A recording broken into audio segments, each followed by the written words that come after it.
Pada suatu hari di ruang anggrek rumah sakit antariksa terdapat pasien bernama Nyonya Yuri berusia 30 tahun. Pasien menderita penyakit stroke. Pasien bekerja di perusahaan swasta karena sakitnya sudah cukup lama pasien di PHK.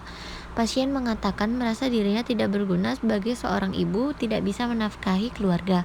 Pasien merasa tidak bisa melakukan apapun. Pasien tidak bisa tidur, tidak ada semangat hidup dan pasien sangat tampak sedih. Selamat pagi, Sus.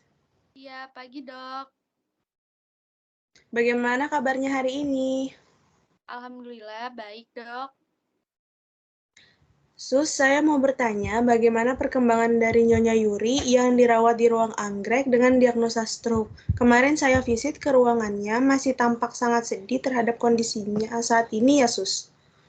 Iya, oh Nyonya Yuri ya dok. Saya dapat laporan dari perawat yang bertugas tadi malam bahwa Nyonya Yuri masih terlihat sedih dan Nyonya Yuri mengaku kesulitan tidur. Oh baik, yang berjaga pada hari ini suster sama siapa ya? Saya dengan Suster Setiani akan bertugas hari ini dok, dan Suster Setiani yang akan memeriksa kembali keadaan Nyonya Yuri pada pagi ini.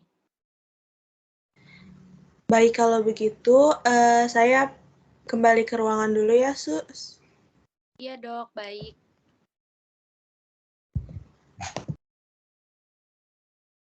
Perawat 2 yang bertugas pada pagi ini mulai mengunjungi ruangan Nyonya Yuri. Sesampainya di sana, Nyonya Yuri sedang ditemani oleh anaknya yang paling tua. Dan Nyonya Yuri terlihat sedang tidur. Lalu, anak Nyonya Yuri menghampiri perawat 2 untuk berbincang mengenai keadaan ibunya. Kak, perkenalkan, saya perawat Setiani yang pada hari ini bertugas merawat Ibu Yuri dari jam 8 pagi sampai jam 1 siang. Nama kakak siapa? Nama saya Wulandari, saya anak dari Ibu Yuri. Ibu baru tidur tadi jam 7 sus. Ibu semalaman gak bisa tidur juga, kadang melamun dan saya juga sering menegur ibu supaya gak banyak melamun terus. Karena saya takut juga perkembangan kesehatannya menurun. Oh, begitu ya. Ibu masih tidak bisa tidur karena mungkin banyak yang ibu pikirkan ya, Kak. Tapi setelah ini, suster ingin bertemu ibu dan mengajak ibu berbincang-bincang. Semoga setelah ini ada pembaikan ya, Kak, dari kondisi ibu. Iya sus, saya sedih banget. Ibu saya adalah tulang punggung keluarga. Ayah saya sudah meninggal 4 tahun yang lalu. Jadi kehidupan kami semua ibu yang nanggung. Tapi setelah kejadian ini, saya akan berusaha buat nafkahin ibu dan juga adik-adik saya. Mohon bantuannya ya sus, tolong berikan yang terbaik buat ibu saya. Iya, Kak, kami beserta petugas kesehatan di rumah sakit ini akan berusaha semaksimal mungkin ya. Terima kasih ya sus.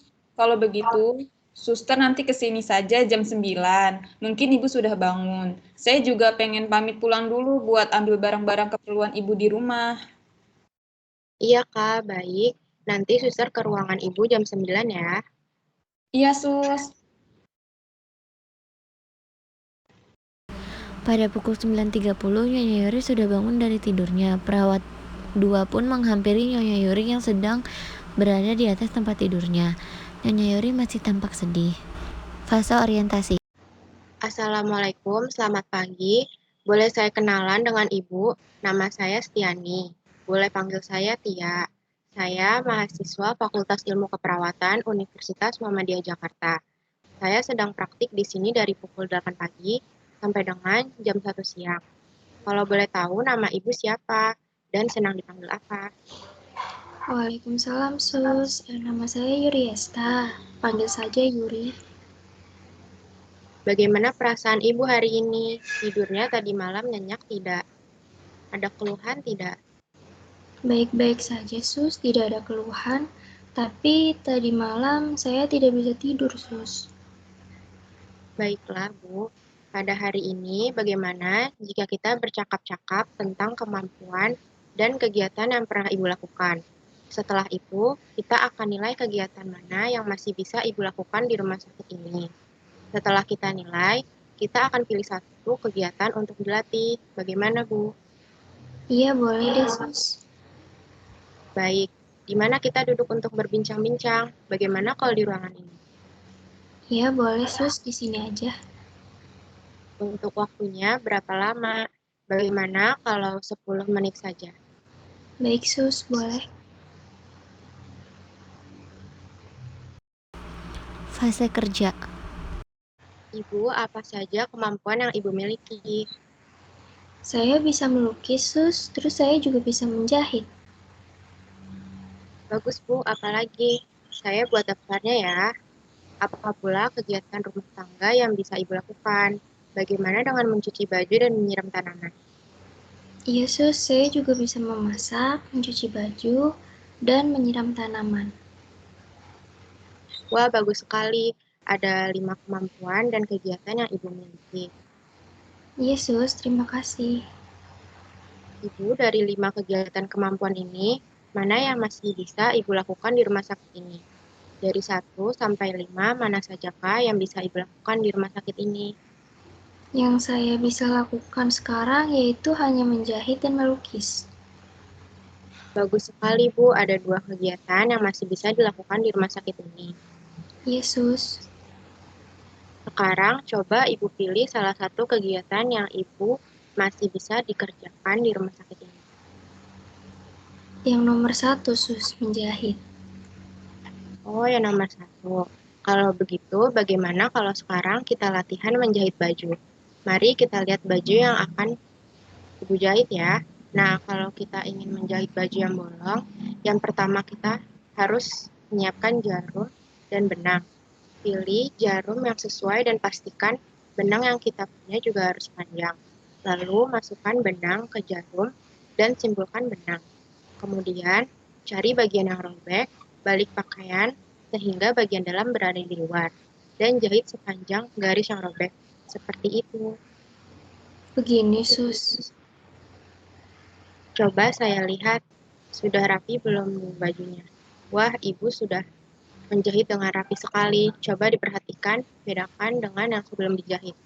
Bagus sekali, Bu. Yesus, terima kasih.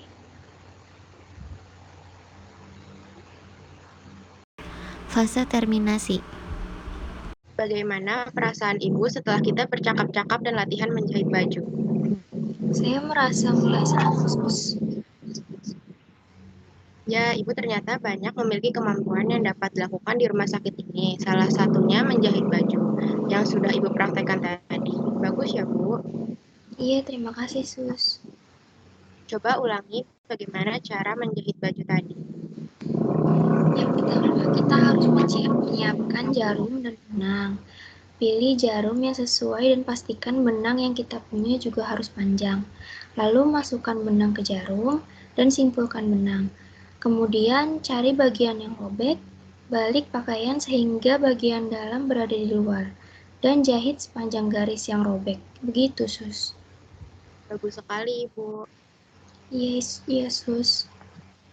Sekarang, mari kita masukkan ke jadwal harian. Ibu mau berapa kali sehari menjahit baju? 2 kali, Sus.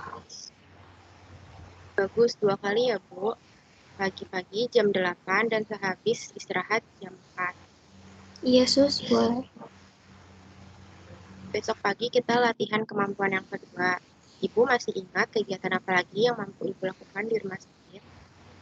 Melukis, Sus. Ya, Bu, bagus. Melukis. Kalau begitu, kita akan latihan melukis besok ya. Jam 8 pagi di ruangan ini sehabis makan pagi. Yesus, terima kasih ya. Ya, Ibu, sama-sama. Saya pamit ya, Bu. Assalamualaikum. Waalaikumsalam.